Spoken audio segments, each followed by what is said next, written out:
Probably come closer to me. New setup, folks. We're trying to work out the bugs. Looks good, though, right? Yeah. Okay.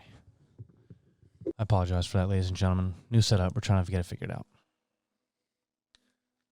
Are we live on Twitch? Yeah, and we're live. Welcome back. Hey. It's been a while. I haven't recorded a podcast this year yet. 2021, first one.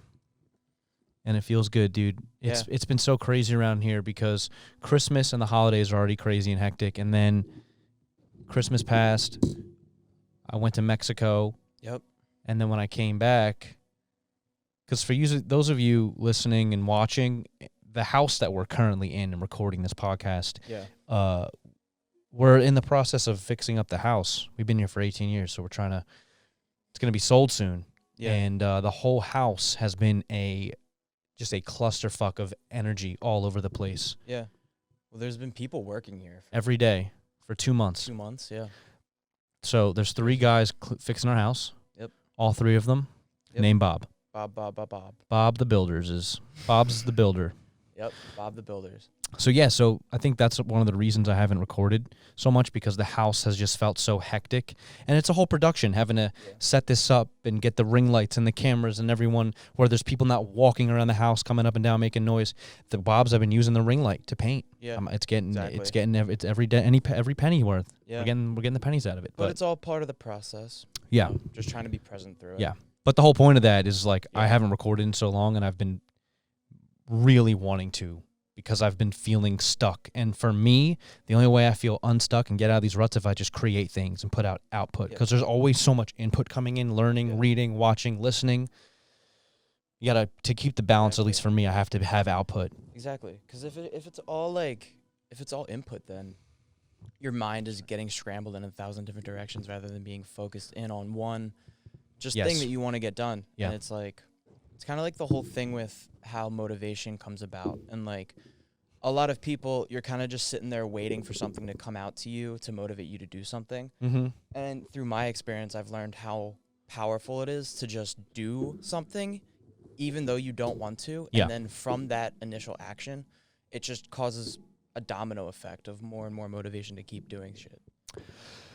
Yeah, people want to wait until the time is right. I'm not ready yet. Well, that day never comes. The best way to go about change is to dive in it and join the dance. I think that's what Alan Watts said. Mm-hmm. And it's also just good to do. It's good for your brain to do shit that's unfamiliar and uncomfortable, because you're rewiring and you're changing your brain chemistry when you do that. You're breaking the pattern. You're getting outside your comfort zone, and it's hard at times, for sure. We all struggle with that. Yeah. But yeah, it's so good for your brain and your mental and your mood. I figure, because I don't suffer from, I would say, depression. I'm doing air quotes, depression. But there are times when I get in these little depressive, whether it's a few hours where I'm feeling a little. Everybody, exactly. That's the point. But it's not like a chronic everyday depression. I don't. Yeah, you're right. It's not. Yeah.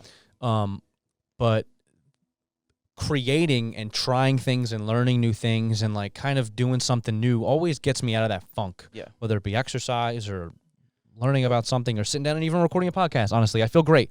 I felt better and more clear than I have in weeks. Yeah. Right now, sitting here with you, because the house has been so crazy and hectic, and there's stuff everywhere, and it's dusty and quiet now. It's quiet now. It's Sunday evening and we're chilling.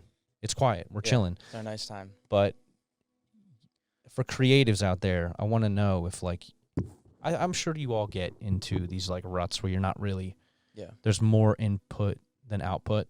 And I've learned that just do it. That's what The War of Art talks about by Stephen Pressfield, where he's a writer and he talks about this concept of the muse, which is this energy.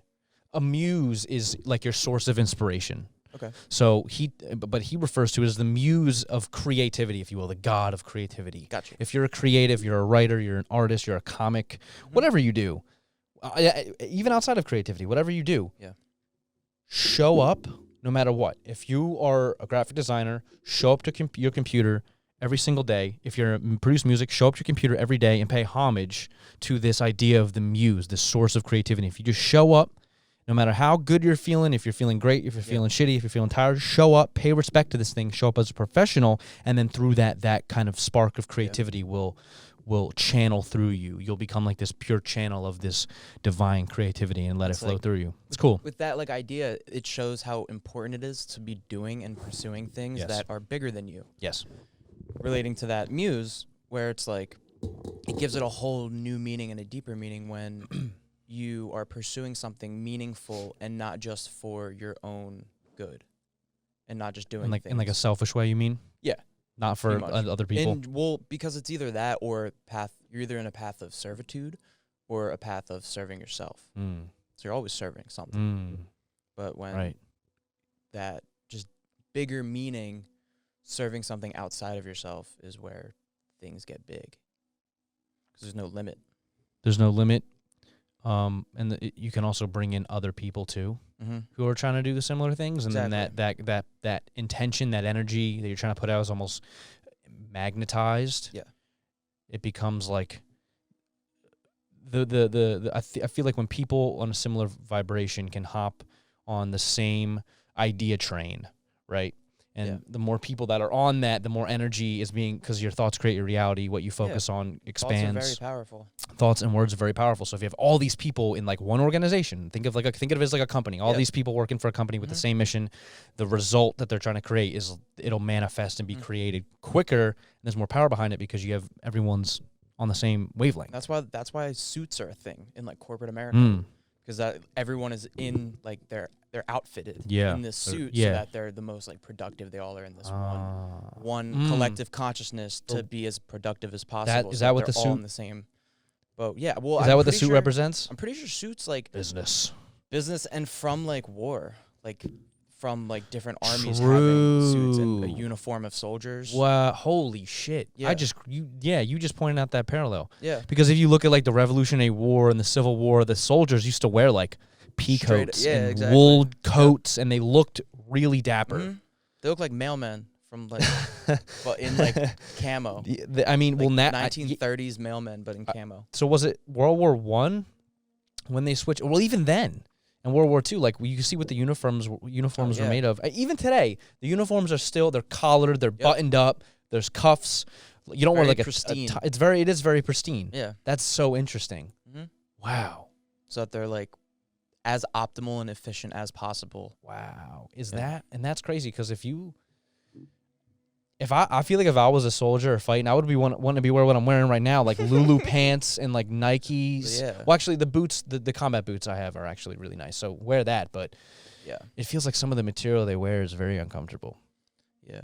Well, it's like I don't want to wear a suit every day. No, definitely not. It's just like so uniform. Your legs get so itchy. Yeah. Because you just got like pants on all day, especially if you got a lot of leg hair. Yeah. Well, that's what's good about COVID is that people who do work in those usual jobs where they have to dress up every day, they've been getting to chill if you're working from home. Yeah. That's dope. Yeah. So you've been, working literally in your Lulu, in your T-shirts, and your Onwards shirt. And that's what like, COVID has shown is how important it is or how easy it is rather to have the same productivity, if not more productivity, from working at home. Yes. Not going through all the bullshit of going into your workplace. It's a statement against centralization. It's like, why do we all, like you were just saying, we're all centralized in this office. Why do we, or wherever, why do we all have to show up and be here together wearing our suits in this one spot when we could be just as effective, if not more effective, when we're in our own individual thing? And thanks to things like the internet and Zoom and computers and cameras, we can all still link up and be on that collective consciousness, like you said, just because energy doesn't matter where you are. You can still feel that same energy when you're on like a Zoom call, like with our group or with your group that you work with. You're still able to be there and create that. So it's like fighting against this thing that we don't have to all be in one place to get the same amount of results. We can all kind of be wherever. And that's why Duncan Trussell up and fucking moved to Alaska. I think that's where he is. He's in Alaska. Yeah. He's like, because we do not have, because where they came from, Joe Rogan, all those guys who have podcasts and are comedians, LA was like the hub. And then now that broke away, they're not doing stand-up, but they're still doing their podcasts and creating content and doing their thing. Yeah. They realize we don't have to be in this one place. We can fucking be wherever. And that's really cool because work definitely ties a lot of people into staying in one area that they sometimes necessarily don't really even want to be in. If you're working for a company in Minnesota or California, Colorado. We're at Florida, but you really want to live in Hawaii. Yeah. Or I want to go maybe live in Spain for a few months, or Bali. Or somewhere with no income tax. Right. Yeah, or somewhere with no income tax. But exactly. You can now, because we've proven that we can continue to work and be productive and create opportunities and make money from our computers in the comfort of our own environment. And that's dope. That's cool as fuck. And that's why, like, there's just been so much advancement in technology and just human psyche in the past 30, 50 years, because this hyper connectivity of humans, because we are pack animals. We are tribal. Yeah. And with the internet, and there's a lot of negatives that come with the internet. 100%. But with everything, there's also positives. It's that perfect balance. Yes. And it really just goes to show how fast and exponential things are going. And who's to say what the fuck is going to be out there in 5 years? Yeah. Technologically speaking. Yeah. Computers are moving so fast and evolving so fast. Can't keep up with it. Mm-mm. The computers are getting smarter and smarter and smarter by like the speed of them too, and the computing power. I wish, like Jason was here the other night talking about building a CPU and all this stuff, and I wish my brain could understand how computers work. Yeah. But your brain's a supercomputer. Yeah. So it's like this huge mystery. And thoughts and energy and different wavelengths flowing. Mm-hmm. Supercomputer. Amazing. But yeah, man, I'm glad we're back here. It's been a hectic. These guys, the Bobs have been here for 2 months, every day, 8 a.m. Yep. They're here all day till 4. So it's been pretty crowded and hectic, but it's good because the house looks awesome, dude. Yeah, the house is looking good. It's weird. We fucked. You could do some damage to a house in 18 years, but they're doing a good job, man. 3 boys. And we're just off growing up in the house. Yeah, but it's good. It's the closing of a chapter, and it's like sad and it's hard, but like it's so necessary. Yeah.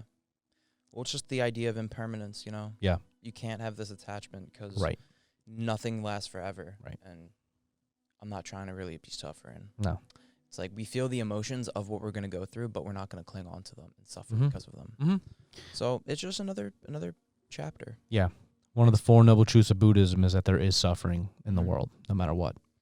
All attachment leads to suffering. Attachment is suffering. Dukkha, suffering. Yeah, see, so that's what's cool for me, at least one of the byproducts of me, of looking into these things and reading up on them and educating myself about different cultures and religions, learning these ideas. Yeah. And reflecting them in my own life, because I feel like they help me cope with change and uncomfortability in a healthy way. When you realize, oh, like no matter what I'm doing, there's going to be some form of suffering, no matter what. Yeah. And then you learn something like meditation, and you start practicing that and learning about how to watch your thoughts. And now you're able to, when you start to have a negative thought, or you start to go down a negative thought path, you can like catch that. Yeah. Like, actually, you know what? No, I'm going to reroute this energy this way. And it's just, it's cool to see those little improvements over time. And it just comes down to the awareness, you know? Yeah. Are you aware of what you're bringing in, what you're thinking about, what you're doing in your everyday life? And a lot of people are unaware or afraid to even go into that aspect of themselves and look at that shadow. Why do you think that is? It's easier to escape it, I think, and it's a lot. And then to face it, because like it all comes down to like just neurochemistry and brain chemicals and imbalances within the body, causing all of these other diseases and depression and anxiety and everything like gut that. Health, all that stuff affects your mood and how your flavor of the world. Yeah, and like it's easier to get that quick dopamine hit, or so easy. Go out with that one person, even though you may not even like that person. It's just that same repetitive pattern and that dopamine hit of, oh, we're gonna go to the bar and get a drink just to have that little spurt. And then don't get me wrong, everything in moderation is something that I really like try to live for. Sure. And once you start to realize how much power you do have, you don't have to shut yourself off from anything. Meaning, like, you don't have to be like, oh, I'm going to be strict health, no alcohol, no sugar, blah, blah, blah, and then go about my day, which is great. in that power of whatever goal you might have in mind if you're trying to lose weight or whatever. But when you can learn to accept everything as it is and not have this kind of hierarchy in your mind of one being better or worse than the other, but recognizing it as part of the whole, you can enjoy everything and not really try to shut anything away. I agree. But also, like, if you're sitting there eating Twinkies all day and you're depressed and you're miserable and you don't exercise and you're just an asshole, well, in that regard, it is bad. And maybe you shouldn't do that because, like, obviously it's reflecting in your world around you. So that's why it comes down to the moderation of it. Yeah, sure. Not having that be controlling you, but you being in control of that. Yeah. Because the mind is a bad master, but it's a good servant. Yeah. The mind is a bad master, but a good servant. Yeah. Meaning the critical thinking mind, it's very useful. Yeah. And, you know, having that ego part of yourself of, you know, your identity and what you're trying to make in this world. Because without that, that's kind of like, it's like the engine behind the wheel of like trying to accomplish your dreams. Because in like traditional Buddhism, it's to just be. Yeah. One of the first things they teach you is you're not your body. Yeah. You are not Aaron, who lives in Moorestown, who's wearing Nikes and a Dexter Onwards shirt. That's not you. But that's what you cling to. Yeah. You know that's not you because you're open to that awareness. But to the average person, they think that this is who I am. I'm my body and this. But that's not the real you. That's your identity. And people don't want to let go of that and come to that realization because that's a form of death and people don't want to die. Yeah. And it's stepping into the unknown is scary too. Yeah. Because that's also you a form of death. You don't know what it's like on the other side. Yes. And a lot of people that aren't ready to see what's on the other side because they cling on to it so hard. Yeah. And when you do have that kind of focus strictly on your identity, like say you're a hot girl. If that is your entire identity and you kind of are that girl and you live that persona, what happens? Nothing wrong with hot girls. We love the hot girls. We love hot girls. But what's going to happen to you when you start to age and you're 40 and you're 50? If that's the only thing that you clung onto as your personality, then who are you? Right. So that's where the issue comes in as just a metaphor of, you know, clinging to that identity of yourself. Because, again, nothing is permanent. Or I'm a lawyer. I went to law school. I'm a lawyer. You get fired. Yeah. What am I? All I know is I'm a lawyer. That's why exactly. One of these great books for trading, the 12 Habitudes of Highly Successful Traders by Ruth Barnes Goldberg, because you know, Aaron, I mess around in the foreign exchange markets and the financial markets to diverse my streams of income. Diverse my net worth, if you will. Diversify. Invest. We don't like to have our eggs in one basket. Yeah, thank you. But one of the things that Ruth talks about in this book is if you're a trader, in particular, don't just be a trader because you're only going to associate your identity with being a trader. And if you do really great, you're going to be like, oh, I'm the fucking man, dude. I'm a trader. I made all this money. Yeah. And on the flip side, if you do really poorly, you lose a trade, you lose money. If I'm only a trader, that's really going to fuck me up. Oh, yeah. I'm losing. I'm failing. I'm not doing good. So that's why she says, do other things. Be an artist. Be a creative. Be a parent. Like, you're just not this one thing. Because we have everything, every trait, every capability. We have it. We have the potential for it within ourselves. It's all about what genes are just triggered in the environment that you're in and what you're trying to focus on and what you're trying to expand. Because all of us have a creative side to us. All of us. Every single person. We're creative beings. We all have our mean sides. We all have our shadows. We all have our really good sides to us. Yes. So when we cling on to the identity of what we are, whether it's what we chose to be or what society kind of put us in. Or what we were. You can, I just lost my train of thought. Sorry. I'm trying to help you out. You were saying, if you are one person. Yeah. Because when you box yourself into that kind of identity, you live a much more limited life that's led in the past of what people said you were yesterday. Yeah. Not what can be not who you are happening right now. Yes. So this microphone arm literally just keeps sagging. Yeah, they're not very tight. Let me try. We're gonna have to get new ones probably. It's okay. Austin just got some really nice ones. Shout out to Austin and Riley. Shout out to They just got really nice ones where the cord is inside, these things are just dangling. It's okay, bro. At least we have the right microphones. Make it work. But I agree with what you're saying, and if you're out there and you're listening, you understand, like, you don't have to be the same person you were 5 minutes ago. No. Let alone 5 years ago, especially 5 years ago.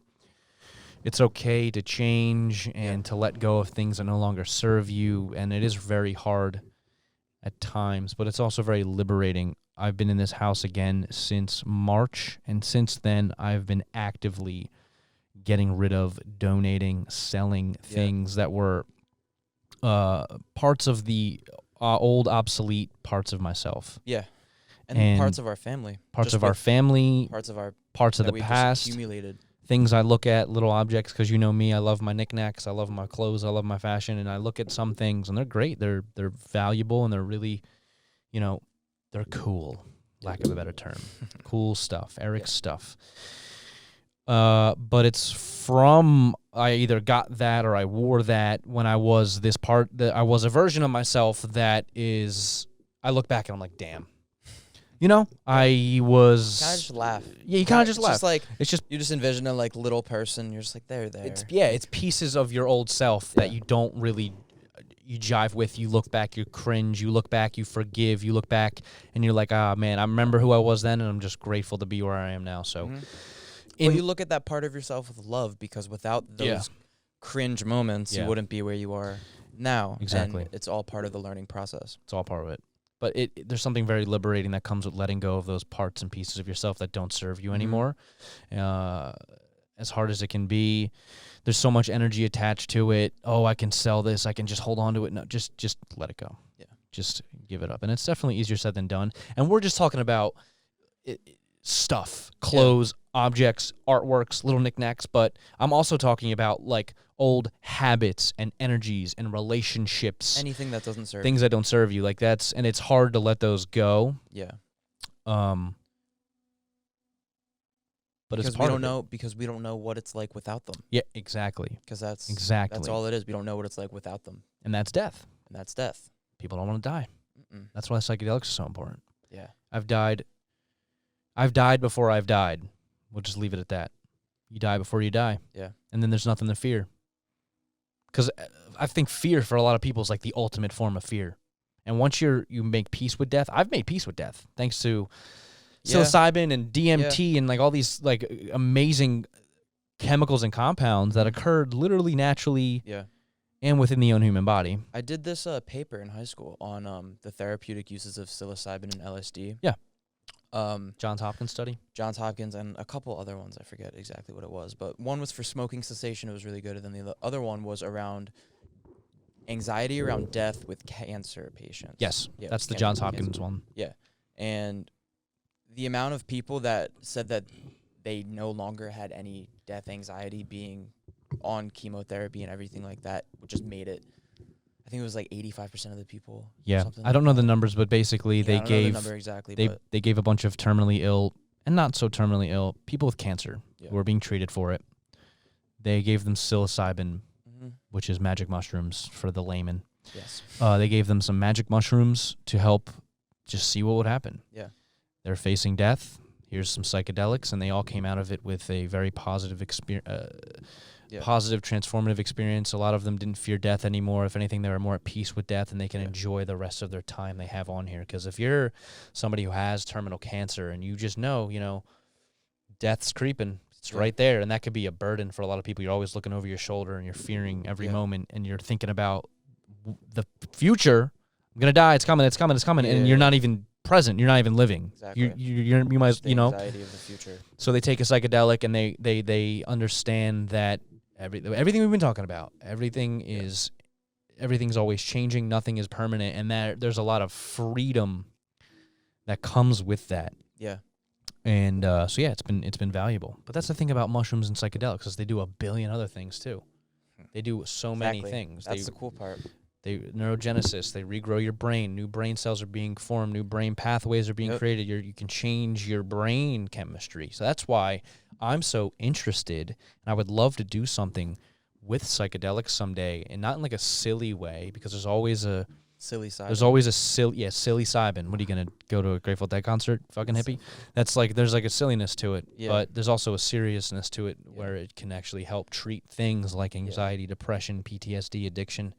That's why I will always look at those plant medicines in a shamanic way, used for healing and therapeutics. Have to, because I have people that I know that use it recreationally, just to get high, and escape their reality that they're in, to kind of distract them from things, and just the things that they do, like whether it be like playing video games or like Call of Duty zombies while tripping. Fortnite, bro. Like how that's weird. How do you do that? Playing zombies while tripping? Yeah, but for like 6 hours. That ain't it, bro. It's absurd. Probably be really good at zombies though. Neurogenesis. Exactly. Level 50. That's the thing, though. That's why they're a very powerful tool. Yeah. But you got to use it responsibly. Right intentions, right environment, right people for the right reasons. Do it to expand your consciousness and heal yourself and step outside of your everyday patterns and reflect on your life. Look at your own bullshit. Yeah. Defrag the hard drive that is your supercomputer brain. Take a break from the day-to-day. Yeah. Literally escape the matrix for a few hours. Yeah. And you'll learn a thing or two, and you'll come back, whatever happens, no matter what happens, you're going to come back a better person, better version of yourself. Obviously, not everybody should take psychedelics. People who are schizophrenic, don't take them. You know what I mean? Yeah. But the average Joe is going to have a good experience, I feel like. And then one of the things why I brought that up is if because of neurogenesis and you are regrowing brain cells and your neuroplasticity, and now this is a very reductionist view, but if things like anxiety and depression and addiction are just chemical imbalances in your brain, right? Obviously, it goes way deeper than that. But if that's the idea from a reductionist standpoint, because I'm not a scientist and I have no idea what I'm talking about, obviously. Yeah. But if those things are just chemical imbalances in your brain, because your brain chemistry and it's not firing a certain way. If you are able, it's not just your brain chemistry; it's your gut chemistry. It's your gut chemistry, exactly. You have neurons in your gut. You have neurons all over your body and neural networks that connect all over. Do you think then neurogenesis could happen in the gut because there's neurons? Okay, that's amazing. So, my idea is if you were to take psilocybin as a treatment for anxiety, depression, addiction, things like that, PTSD. And you get the neurogenesis and you're rewiring these neurons and neural connections and growing new brain cells, could that like then patch those chemical imbalances? Maybe it fixes that part of your brain that isn't getting so much serotonin. And now, because psilocybin and serotonin are one little arm difference on the molecular structure. Molecularly, they look very similar. I'm not a chemist, but I know that they're. If you look, and I've done on the podcast before when I talk with Tom, serotonin and psilocybin are virtually the same molecule. Yeah, that's why they bind. It binds to the same neuron. Right. So if you take psilocybin microdoses protocol to help with your depression or anxiety, and it rewires those parts of your brain, your brain's healed. You're healed. You're good. Get on with your life. Because your body wants to be healed. Your body wants to be healed. Your body wants balance and symbiosis, and being in homeostasis is what your body is striving to do. Yes. It's just it has to be under the right environment and circumstances to do so. Meaning right foods, hydration, mentally, your belief. You have to actually believe you can be healthy before you can get healthy. 100%.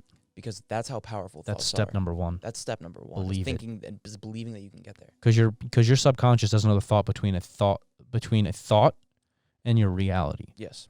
So if you, like Joe Dispenza is a perfect example. This man broke his back. He got hit by a car on his bike and got launched off and shattered his back. Yeah. And the doctors were like, "Yeah, you ain't walking again." No.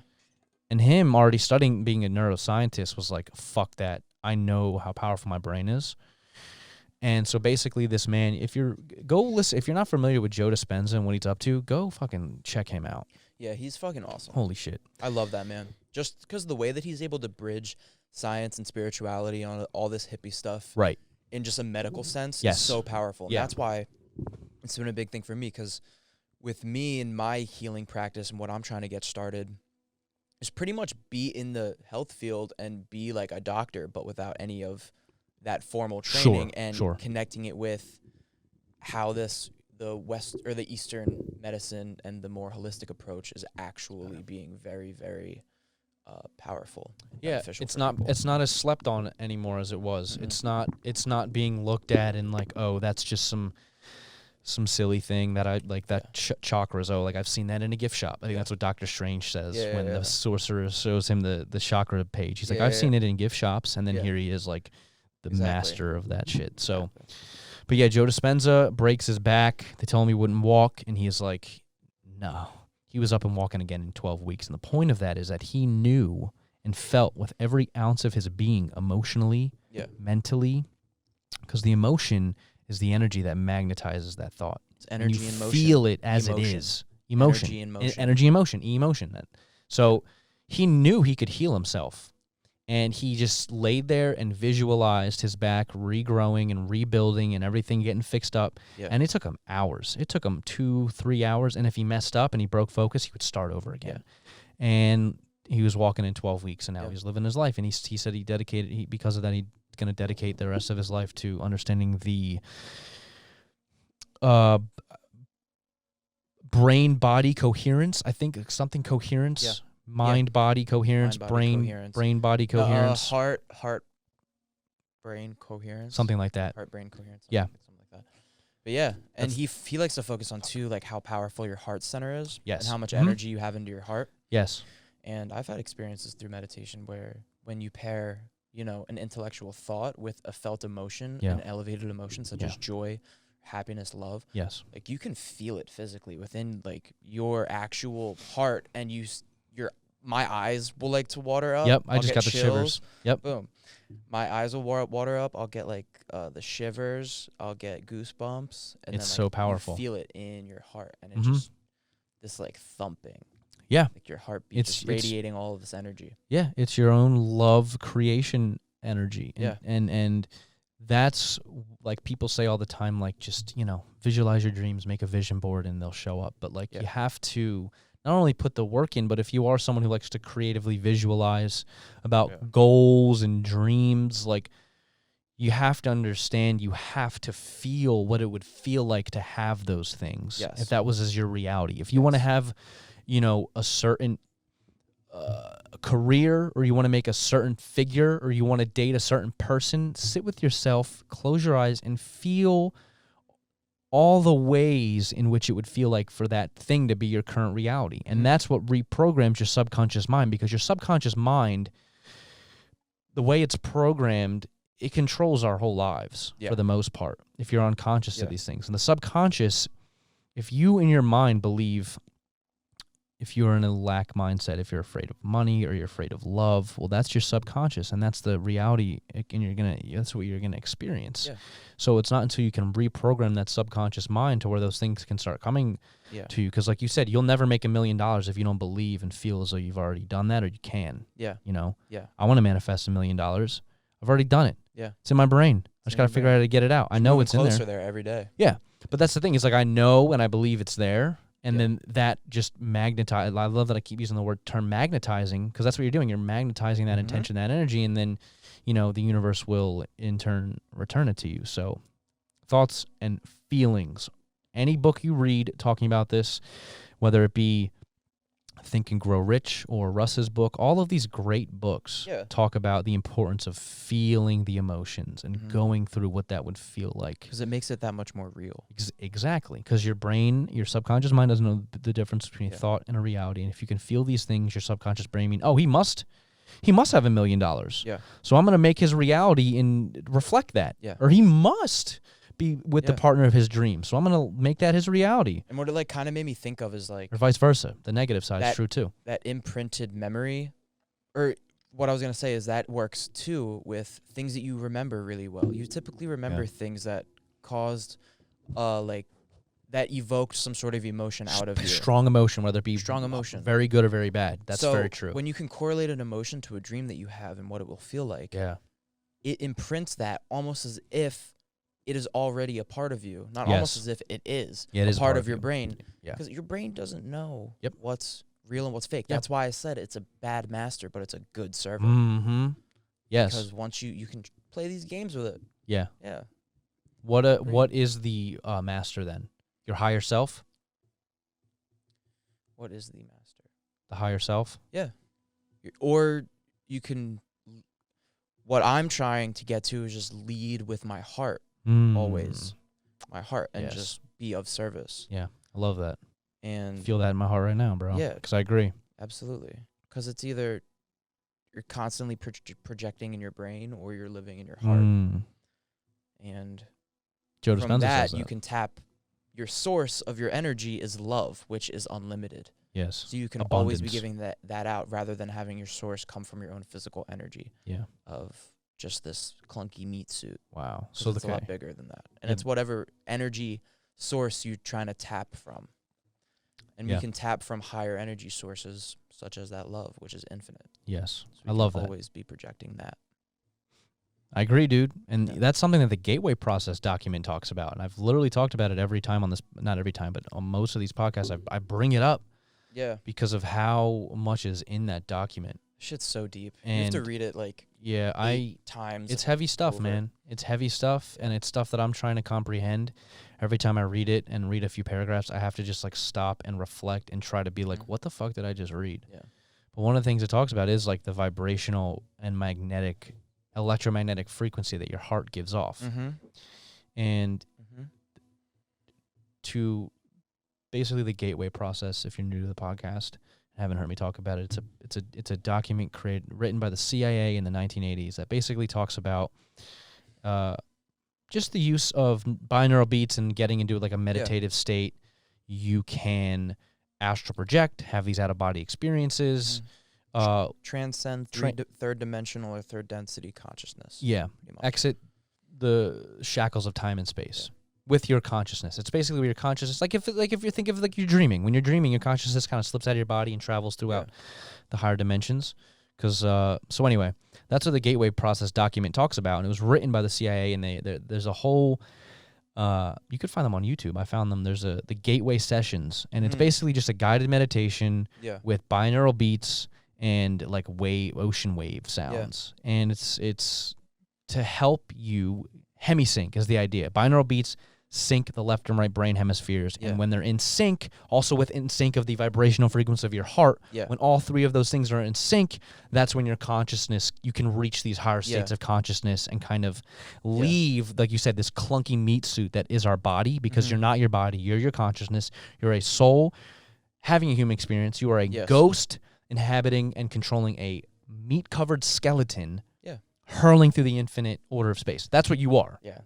So when you can sync up your left and right brain hemispheres through the help of sound frequency and sound vibration that are binaural beats, you're able to tune into this higher state of consciousness, call it higher dimension. I think it's higher dimensions. Higher dimensions. And then you can kind of traverse these astral different planes of existence. Yes, you can travel these different planes. So that's what the Gateway Process document talks about. And the whole reason I brought it up is because it talks about how you have to have that coherence of brain vibration and heart vibration to have that experience. That's why they sync up. I love having these conversations too. Because this is what I live for. Like this type of stuff, because it's so far away from anything that we were taught growing up. It is so fucking cool. Yeah.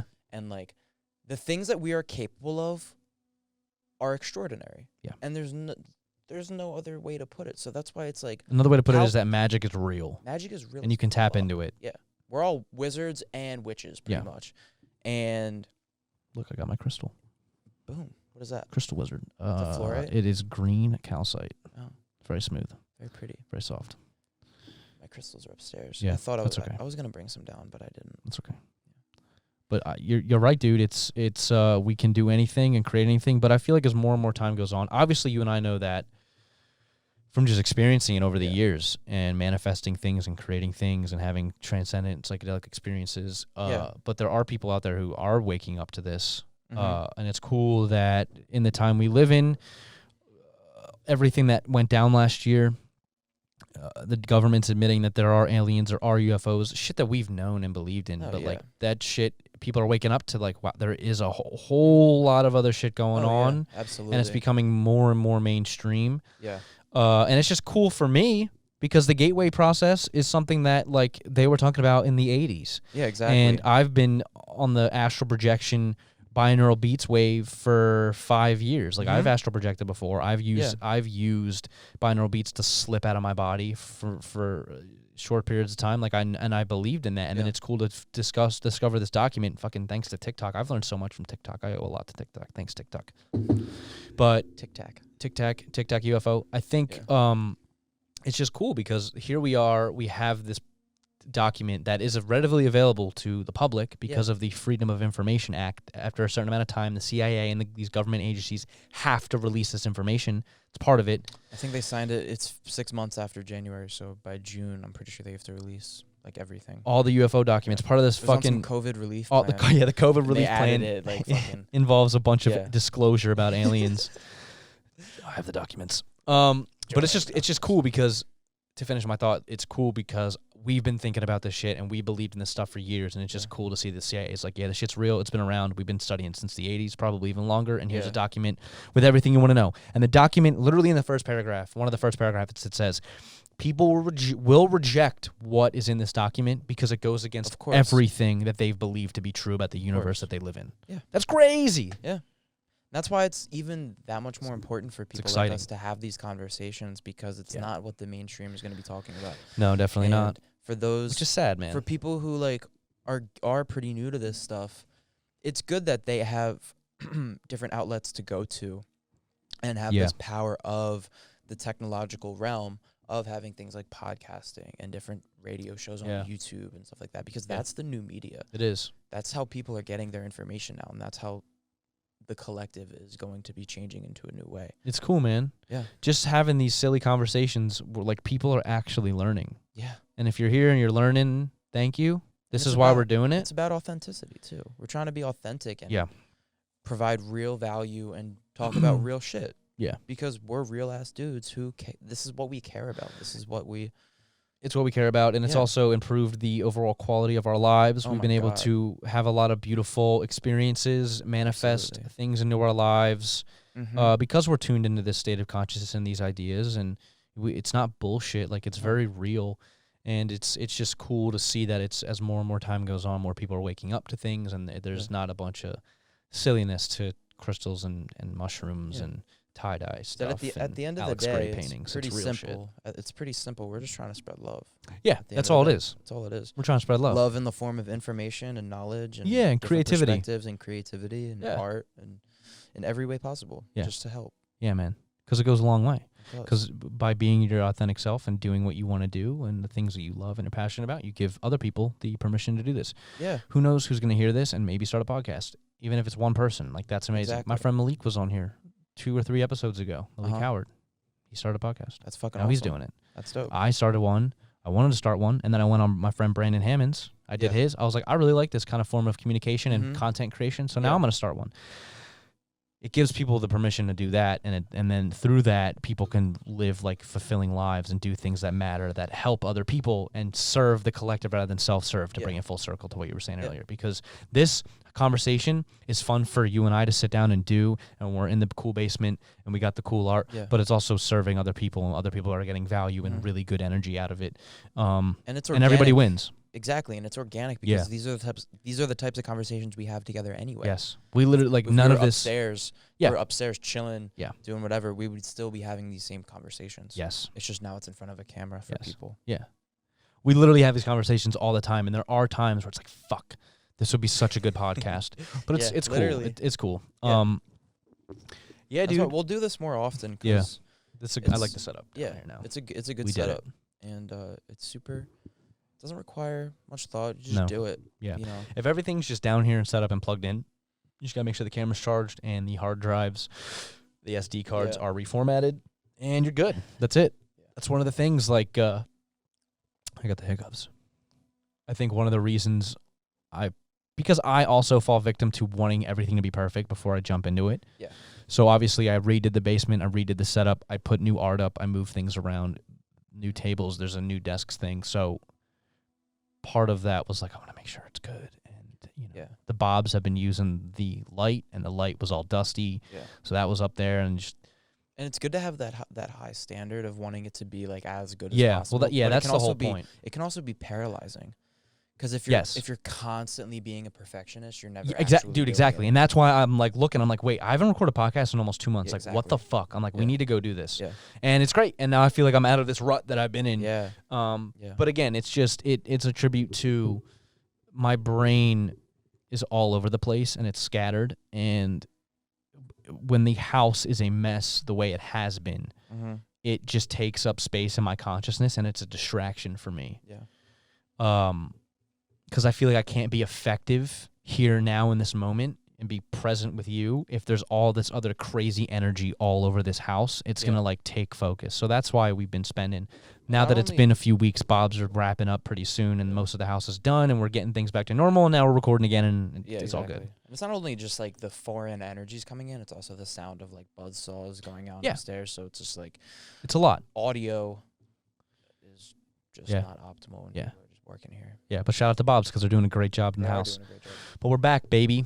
We're back like we never left. But I also, you're right, I do want to create a good production value because these conversations are valuable and they are very thought-provoking and people will be affected by them in a positive or negative way. Some people might hear some of this and get triggered, and that's okay too because you're fucking learning. But I do want to make sure that the quality of it is good and also as easy as possible for me because I got to sit and edit this stuff. I'm a one-man army. I'm a one-man team. So I want to make sure that it's as easy as possible for me as well. And a beautiful thing that comes out of putting in love and attention and like wanting it to be professional. We have really nice stuff, but it also makes it easier on me on the back end where I can just pull from here and here, line them up at the clap, and we're good to go. Yeah. But also, if you don't need any of the shit that I have. No. I appreciate nice things and good equipment. Yeah. You can literally make an account with Anchor, you've done that, and you can just press play on your phone and record a podcast with your phone. You can definitely do that. Yeah. Where there's a will, there's a way. Yeah. It's just personally, this is the type of stuff that we have. Right. And that's another thing too. In our environment. I want to have this cool fucking setup for people to see and also to be in. Yes. Because I just love design in every dimension. I love design on the computer screen. I love design with fashion. I love it in creating cool spaces and interior stuff. So all of this is just a reflection of me, and I think it's a pretty cool lifestyle, and I want to share that with people because it's when you have something looks cool. When you have something beautiful, all you want to do is share it with other people. Yeah, have come other smell my flowers. It's definitely ego. Experience. I don't know if it's ego. If you want other people to experience the good shit in life, I think that might just be love. Because you're not trying to show off. You're trying to also share the experience with them. You're not trying to say, look at me. You're trying to say, hey, do this with me. That is true. Now that I'm thinking about it. Yeah. Because, I set this stuff up for me. Yeah. But it's also because you have that beauty that you see within it. Yes. A lot of other people will as well. That's true. We're not much different. Yeah, because I'm sitting here looking over to my left at this Alex Gray Net of Being painting that he did. It's a tapestry, and like I know people are gonna see that, and like there's an energy that art gives off, and you're gonna look at that and be like, wow, that's gonna resonate somehow. Or the bicycle stuff, or the Mac Miller stuff above me, or the mushrooms or whatever. Like even the visual aspect of the cool set here we have, like that also I believe provides some form of healing energy, if you will. Yeah. Because it induces an emotion. There's chromotherapy is a real thing. Like you get therapy through color vibration. Absolutely. So that's why Everything Onwards is vibration. That's why Onwards and my whole lifestyle is so fucking colorful, because there's like healing that comes from the color. It's called chromotherapy. Yeah. So, yeah. Exactly. That's our hippie rant. Everything on color. Everything is vibration. We talked about wavelengths. Yeah, it's all that's the crazy thing too, is like it's all vibrational frequency. Spirit science was talking about like at night, if you're sleeping my room is blue. Yes. And I was thinking about the same. My room is blue, and my sheets are blue from time to time. So it's like if you're in a room, blue, if you're not hip to it, blue corresponds with the third eye chakra. Center of your head. Chakra. Or no, Jesus Christ, I'm so sorry. I just said if you're hip to it, and I said the wrong chakra. Yeah. Oh my God. Well, fucking indigo. Indigo, dark. Yeah, that's your third eye. Yeah. So, but like blue is your throat chakra.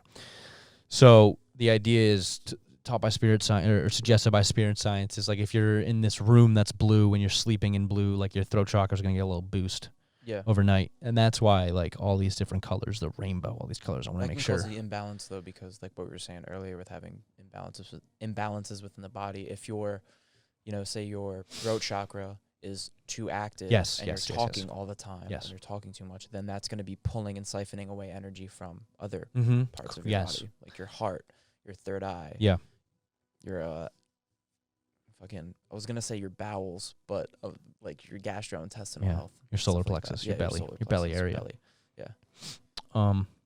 Color's powerful. We talked about color on the podcast I did with David and Evan, and they were talking about like, I don't know how true this is. They were saying some study. They were saying that something along the lines of color can affect people's behavior. So I think, and I think the path we went down was like, I don't know if it's a real study. I think he was connecting like crime and cities, where the idea I think was you're living in a concrete jungle. There's not a lot of color. There's not a lot of plants. There's not a lot of green.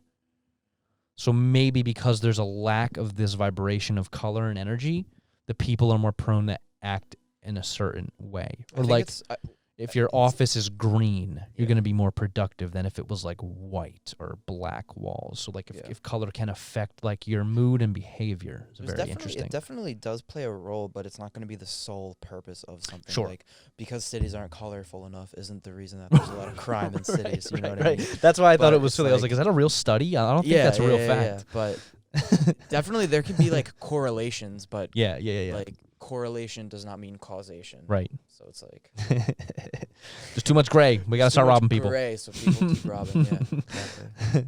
Yeah, that's silly. So funny. Let's talk about Crystalia, bro, for a sec, because I did write that down. Crystalia. If you, as of last night or 2 days ago, Crystalia put out his first video or piece of content since June. That's back in June, things came out. He was accused of grooming and like DMing girls and like trying to hook up with them in cities. And it was like, but the way he handled it was, instead of like going crazy on Twitter or making these videos, defending himself, he just fucking went ghost for 8 months. Which part of me kind of respects. But it does look shady. Like if you're not trying to defend yourself, then you look guilty as fuck. And the thing about him, it was like during the summer, these things were going on. Pizzagate was like trending, like the pedophile shit was trending. So we were like, damn, is like Crystalia a pedophile? Like what the fuck? And then it was like, well, I guess maybe because he's not saying anything, maybe blah, blah, blah. That's the funny thing about the mind is like you just start to assume things. All these patterns. You start assuming things. We like to put patterns together. Read the 4 agreements. Don't even relate. Read the 4 agreements. Don't assume things, because it's not good. But that's the thing. So but at the same time, he also wasn't saying anything. So it was like, well, what the fuck's going on? But anyway, Crystalia, and it was a shame too, because I love Crystalia and his stand up. I think he's really funny. I was a big fan of his podcast. I listened to it every week. The Congratulations podcast. It was a fucking silly goose time. It was so silly. Made me laugh. Yeah. And that shit came out. He dropped off the face of the earth. He got canceled, so to say. Air quotes canceled. A bunch of his sponsors, I assume, dropped him. He was in movies that recast him. Yeah. And that sucks. But he came out and cleared up some things. And I got mad respect for the man now. Basically, he was like, I had a sex problem. I was like addicted to sex. And if you're a famous guy, sex is super easy. And a good-looking guy, sex is super easy. And you can fuck a lot of people. And he also was very clear that they were all consensual and legal age and all this stuff. And, but that's what that's basically what he sees. Like, I was a sex addict and like I struggle with that. But I get it, because Crystalia, he talks about it in his stand-up. He has never drank alcohol. Yeah. He has never done drugs. He doesn't smoke weed. He doesn't like that. He doesn't do that. Yeah. And it's not that he is like an addict or anything. He was like, his parents just told him like straight up, like, you can do drugs, but just make sure you're really careful, because like they can fuck people's lives up. And so he just chose to stay away from that. But everybody has vices. Everybody has ways of coping with things and dealing with things in their lives. And for him, it was sex. And because of that, sex, we live in a society that is so sex negative, and like it's a sin to have sex and this and that. But like if you look at countries like Thailand, it's also shoved down our throats that sex is just commodified. Right. And but like not this energetic exchange. It's just more of something physical between two people. Sure. And that's kind of what he realized too, is like sex is very sacred. It's a special thing. You shouldn't be throwing it around because if you have sex with all these people, it's imprinting you energetically. And if you pick up other people's baggage. Exactly. And if other people are like super fucked up, then they're just laying that much more shit onto you. Right. So that's what he was kind of talking about, was like, I realize that now, and I don't want to be that. I thought it was real beautiful. He like choked up because now that he has a kid, he was like saying how he doesn't want to be that for his kid. Anyway, I'm just really glad, and I have a lot of respect for him that he came out and cleared things up. Yes. And people struggle with things, and they have different ways of dealing with things. Exactly. And for him, someone who doesn't drink or do any kind of drugs, smoke weed, take psychedelics, that was his outlet. And like everyone has their thing, if that makes sense. Like people who aren't healed and people who, which the majority of people are not. We're not healed fully. We're doing the work every day, but everybody's healing to a certain extent. People, like, it's just whether or not you're conscious. Some people are addicted to cigarettes. Some people are addicted to sugar. Some people are addicted to sex. Some people are addicted to fucking video games. Anything. Some people are addicted to complaining and always looking for bad shit. Everybody has their thing to deal and move through the world. So Chris D'Elia finds out dude's a sex addict, came out, made a video, and it was good hearing from him, man. It was really good hearing from him because I missed him. But I got some respect for him. It's just a shame how the media and articles, they try to frame frame whatever happened, and you don't really get to hear from what actually happened. Well, because of course, there's always the media's trying to tell their own story. They're not trying to tell the truth. They're trying to tell their own stories. Whatever's gonna sell the most Honda Civics. They're not gonna go exactly. They're gonna prejudge a lot of things and try to evoke a lot of anger with people. Yeah. That's what sells. That's what gets the clicks. That's what sells, and that's why podcasts are so cool, because you get to break out of that model and just talk about whatever the fuck you want. Yep. Without any kind of flavoring. But of course, like the news and the main medias, they want to project fear. Yeah. And they want to sell you shit. We got nothing to sell you. Yeah. We just want to share these ideas and get you to start thinking for yourself and give you some love. We got love to give you, but we're not here to sell you or convince you of anything. No. Do your own research. Do what resonates. If it doesn't resonate, let it go. Take what resonates. Do your own research. Do your own, explore. Give yourself the freedom to explore and learn. But we're not here to sell you anything. And that's why I think that things like podcasts have been so successful over the years, because there really is no like evil agenda, no capitalist agenda. Like, of course, eventually it'd be cool if like this got monetized and like it'd be a source of income, but like that's not why I'm doing it. Yeah, exactly. And that's the difference between it. Yeah, the news is so negative. We want you to keep glued to your seat to watch it, and then they're gonna give you a commercial break and then try to sell you Honda Civics and some shitty food that you don't need, or some prescription drug that that's gives you Alzheimer's or some shit. Right. Yeah. So it's a cool form. We can start having. I like how WandaVision has like the commercials, and it's like little. They did a It reminded me because they did like an antidepressant commercial. Yeah. And it was like Nexus, and then I guess Nexus in every Marvel universe.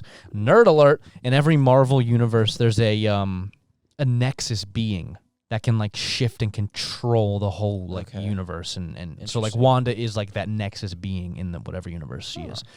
Created. Spoiler alert for WandaVision, but it's also been out. I got Disney Plus. I'm very excited. That's a tie to real society. How Nexus runs the show, or like these big corporations and things like that, or run the show behind the scenes. Like that tie from what you were saying with Nexus. Yeah, well, you also have to watch the latest episode to understand who's actually running the shits. Okay. Yeah. Gotcha. Yeah, no more spoilers. Yeah, WandaVision's cool, Mandalorian's cool. I love those shows, man, and those stories, because although they are fun and people, to an extent, they are a waste of time sitting around watching and consuming TV, but I learn a lot. I try to be conscious. I don't just try to sit around and watch Netflix all the time. Well, it's like those stories, they're they're powerful stories. It's the hero's journey. Exactly. And that's why like Star Wars resonates so hard. That's why people love that, because it's innate within just the human psyche that has been evolving for thousands of years. Yeah. And it's just, they're stories that we connect with. Yeah. And mean stuff. And it helps when they look really cool and it has cool CGI. It's cool CGI, but it's also a great way to subconsciously program. Yes. And that sounds really negative, but I'm saying that in a good way, where I think about cartoons like Avatar, where they talk about chakras. Like, that's a kid show. Yeah. And they're talking about this woke fire. Enlightenment type stuff. They talk about chakras, or things like Doctor Strange to talk about like your astral body and things like meditation and like making it seem cool. And instead of like, I have to learn this and like it's like a lesson, like they're like subconsciously teaching us these things, it's like the and newer desensitizing us. Yeah, it's like the newer programming, but because it can also be at fault, because when that stuff is being shown in the TV shows, it can be a very limited way and very boxed in perspective of what it actually is like. Sure. And then it can turn people away from it. Sure. I'm thinking Star Wars and Marvel are the great examples of the positivity that comes out of that, because you could just be like the average Joe and connect with a Tony Stark or a Peter Parker or a Luke Skywalker, and look at what they've experienced and all they've been through, and understand the hero's journey is just the call to action and to face the dragon in the cave and to learn something and come back to changed, higher version of yourself. And you can, the Spider-Man is a great example. Like, Spider-Man is just this young kid, like, but he is looking out for the little guy. He represents the hero in all of us, and that you can just transcend being like the little guy, and you can make a difference in people's day-to-day. Like, he just represents the hero in all of us, and that's really inspiring for a lot of people. There's these certain archetypes that we want to connect with, because it just makes the journey cool. That's why little kids love superheroes. It's like because they see that within themselves. And there's also so many humanistic qualities that also take part in it, with like death and suffering and things that you actually have to go through on a day-to-day life. And it shows the transcendental process of going out and facing that demon and really surpassing that type of stuff. If you're listening, go YouTube, look up on YouTube it's by Spirit Science, The Hidden Spirituality of Iron Man, or The Spirituality of Iron Man. Basically, it's something like that. You can pull so many spiritual truths and ideals and ways of being from these movies and shows. And like Iron Man, perfect example. Tony Stark, he's this ego. He's like the perfect example of like an egomaniac. Cars, money, girls, philanthropy. Like, he's like the ultimate form of like an inflated ego. And it isn't until he's sex addict too. Sex addict. It isn't until he's facing death from his own doing. The missile that fucks him up has his own name on it, right? And then to go into the cave, if you will, and crawl out, and like basically the whole story arc of Tony Stark from the first Iron Man movie to Avengers Endgame, when he snaps his fingers, is like going from this ego-driven being living in your head, serving only yourself, to then making the ultimate sacrifice and serving all of humanity. Is like, and becoming like in like enlightened being. That's like the hidden spirituality of Iron Man. So you can pull all of these ideals and ways of life and lessons from these characters and their stories, and you can like kind of take that and put it into your own life, embody it in your own life, in your own special way. Embody it. Because, not everybody can be a Tony Stark, but you can definitely learn from your mistakes and want to be a better person and take... But we have those same qualities within ourselves. Yeah. That you can just kind of switch on and off. Yeah. Epigenetically. Bro, let's wrap this up. We're a little over an hour. I have to pee really bad, and I'm hungry. Cool. Let's get some food. All right. Sounds good. Love you, bro. Thanks for being here. Love you, too. Thanks. Thanks, everybody. That was really loud. Sorry. It was loud as fuck. Everybody, thanks for listening. Yep. I got to get a real theme song. Cool. Love y'all. See you next time. Go to our website, onwardslife.com. Get you some gear. Support the channel. Support the movement. Also get some cool stuff. Wear it. Show your friends. Feel inspired. High density being. Instagram. Yeah. Okay. Sweet. Love you, bro. Love you. Bye, everybody. See ya. Hare Krishna.